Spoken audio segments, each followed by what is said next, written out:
Di sebuah desa ada seorang gadis yang bernama Pria Pokak. Pria Pokak belum genap 16 tahun. Perawakan badannya tinggi semampai. Penampilan Pria Pokak sangatlah sederhana. Pria Pokak adalah anak seorang janda miskin. Ia tinggal bersama ibunya di pinggir desa itu. Kehidupan mereka sangat sederhana. Ibunya hanya seorang pekerja ladang sewaan. Pria Pokak juga mempunyai 7 bibi. Bibinya juga masih remaja. Pada suatu hari, Pria Pokak disuruh menemani bibi-bibinya ke sumur lamben. Sebetulnya bukan itu maksud sebenarnya. Ketujuh bibi Pria Pokak ingin melihat pujaan hati mereka, yakni putra mahkota kerajaan. Putra mahkota adalah putra sematawayang dan ia sangat tampan dan gagah. Letak sumur lamben tidak jauh dari tempat putra mahkota bermain. Mereka sengaja mandi dan bermain-main di sumur lamben agar dapat dilihat putra mahkota. Tak jauh dari sumur lamben ada sebuah pohon rindang. Pohon itu terletak di pinggir jalan. Di sanalah biasanya putra mahkota Datuk Teruna bermain dengan Raja Rode pengiringnya. Ketika bibi Pria Pokak melewati tempat itu, senanglah hati putra mahkota. Ia memuji kecantikan Pria Pokak. Bibi-bibi Pria Pokak iri hati karena mendengar pujian putra mahkota jatuh kepada Pria Pokak. Pagi ini, seperti biasanya, Pria Pokak sudah sampai di rumah bibinya. Ia mulai mengerjakan pekerjaannya. Siang hari pun tiba. Maka Pria Pokak dipanggil oleh bibi-bibinya ke beranda depan rumah. Tujuan bibi-bibinya memanggilnya yaitu bibi-bibinya akan mengajak Pria Pokak ke hutan jalan-jalan. Awalnya Pria Pokak berat hati, namun akhirnya ia mengiyakan ajakan bibinya. Pada saat Pria Pokak sampai di rumahnya, ia menceritakan kepada ibunya bahwa bibi-bibinya mengajak ia ke hutan. Kemudian sang ibu mengizinkannya dan berpesan agar Pria Pokak hati-hati dan mengikuti apa yang diinginkan bibi-bibinya. Pagi pun tiba, maka berangkatlah Pria Pokak dan bibi-bibinya ke hutan. Sesampainya di hutan, mereka pun mencari dahan kayu dan ranting.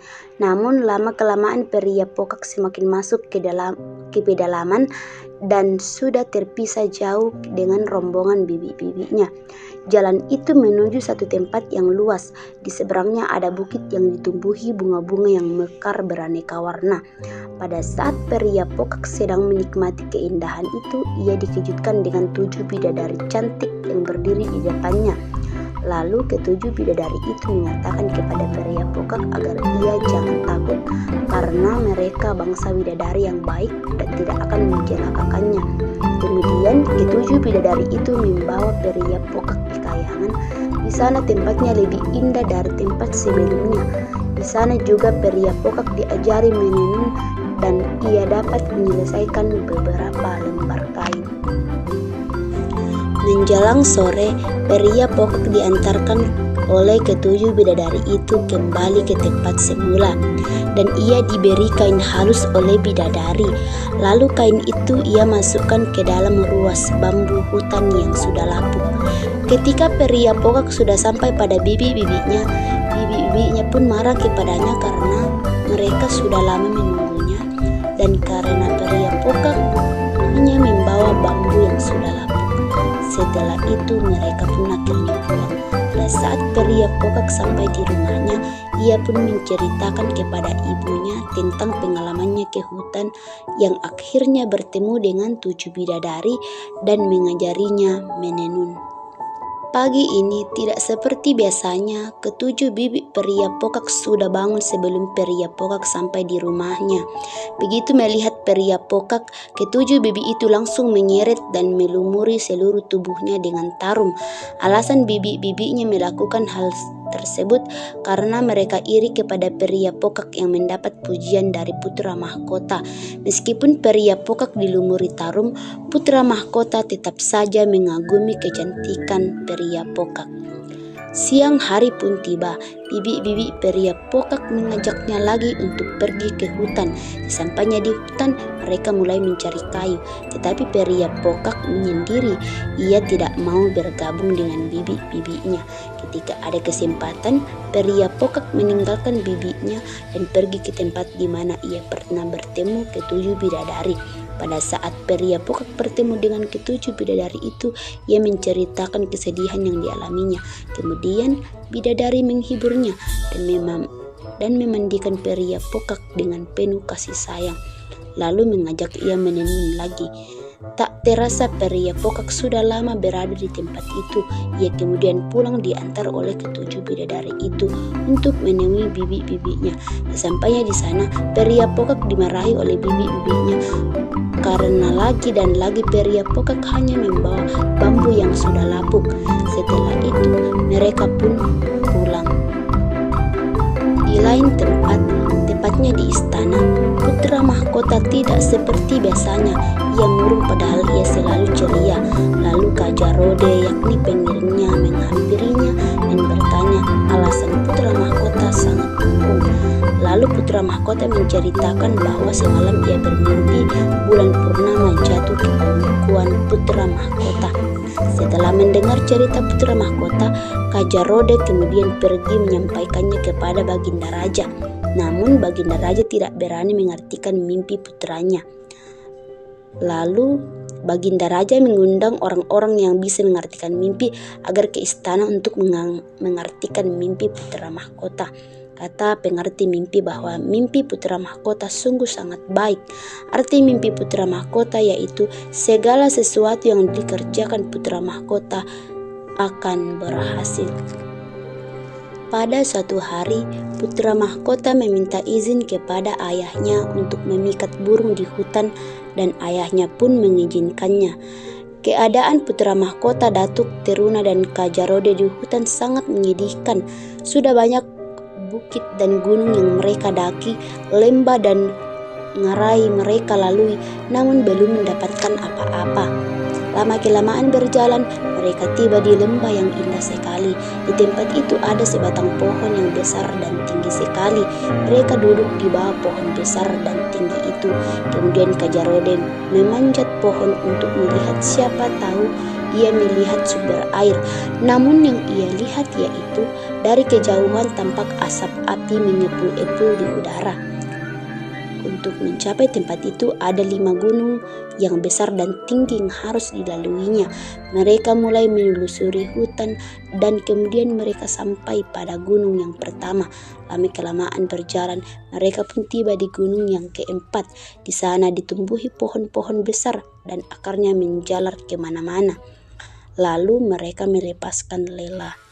Tiba-tiba mereka mendengar suara seperti orang yang sedang menenun. Ternyata bunyi itu adalah bunyi jejak alat tenun pria pokak. Kedatangan Datuk Teruna dan Kak Jarode ke tempat itu sangat mengejutkan pria pokak yang sedang asik menenun. Ia bingung bagaimana mungkin mereka bisa sampai ke tempat itu. Lalu bidadari mengantarkan pria pokak pulang. Di sisi lain, putra mahkota dan Kak Jarode menemukan sumur yang dangkal dan airnya jernih. Lalu mereka meminumnya. Pada saat mereka akan berangkat untuk melanjutkan perjalanannya, tiba-tiba tersangkutlah gagang gacu Datuk Teruna. Ditariknya gagang gacu itu tetapi tak terlepas juga. Kemudian mereka terkejut karena menemukan barang yang sangat halus. Mereka juga melihat danau yang di atasnya ada tenunan. Tenunan itu sangat indah. Lalu Kak Jarode naik ke atas danau itu dan mengambil kain tenunan itu dan memberikannya kepada putra mahkota. Setelah itu, putra mahkota ingin pulang. Ia sudah puas mendapat tenunan yang indah itu, biarpun tidak mendapatkan burung. Sesampainya di istana, putra mahkota Datuk Teruna disambut oleh Baginda Raja dan Permaisuri. Mereka bersyukur karena anaknya pulang dengan selamat. Lalu putra mahkota menceritakan pengalamannya selama perjalanan di hutan sampai akhirnya menemukan tenunan yang indah. Baginda Raja pun bingung mengapa ada kain tenun yang indah ditinggalkan di tengah hutan yang tak berpenghuni. Kemudian putra mahkota meminta untuk membuat sayembara menenun untuk mengetahui siapa sebenarnya yang menenun kain tenunan itu. Putra mahkota berjanji jika penenun itu seorang gadis, maka ia akan menjadikannya sebagai istri. Tetapi jika seorang wanita yang sudah bersuami, maka ia akan menjadikannya sebagai saudara angkat. Baginda Raja dan Permaisuri mengabulkan permintaan putra mahkota tersebut. Sayembara menenun pun dimulai. Bibi-bibi peri Pokak juga ikut mencoba, tetapi semua gagal. Mata putra mahkota tertuju kepada bibi-bibi peri Pokak dan ia bingung mengapa peri Pokak tidak ikut dengan bibi-bibinya ke sayembara menenun. Lalu putra mahkota menyuruh orang-orangnya untuk memanggil peri Pokak agar ia mengikuti sayembara menenun. Berkali-kali orang suruhan putra mahkota untuk memanggil peri Pokak, berkali-kali pula peri Pokak menolaknya. Malam ini bidadari disibukkan dengan pekerjaannya mendandani peri Pokak. Menjelang fajar, pekerjaan bidadari pun selesai. Peri Pokak tampak cantik sekali. Tidak lama utusan raja pun datang menjemput peri Pokak. Iring-iringan mulai meninggalkan rumah peri Pokak. Pria diusung di atas loji. Ketika peri Pokak sudah sampai di istana, ia dipersilakan menuju tempat tenunan. Banyak yang hadir ingin menyaksikan bagaimana peri Pokak menyelesaikan tenunannya. Sentuhan tangan terakhir pria menjadikan tenunan itu selesai. Semua orang kagum melihat tenunan itu. Setelah melihat tenunan itu, putra mahkota sangat yakin bahwa peri Pokak lah yang menenun kain tenun yang ia temukan di dalam hutan. Akhirnya Baginda Raja mengumumkan bahwa beliau akan memenuhi janjinya, yakni menjadikan peri Pokak sebagai permaisuri putra mahkota. Sesampainya di rumah, peri Pokak menceritakan pengalamannya kepada ibunya, dan ia juga menceritakan bahwa ia akan dijadikan sebagai istri putra mahkota dan ia diberi kesempatan selama 3 hari untuk merundingkannya dengan ibunya.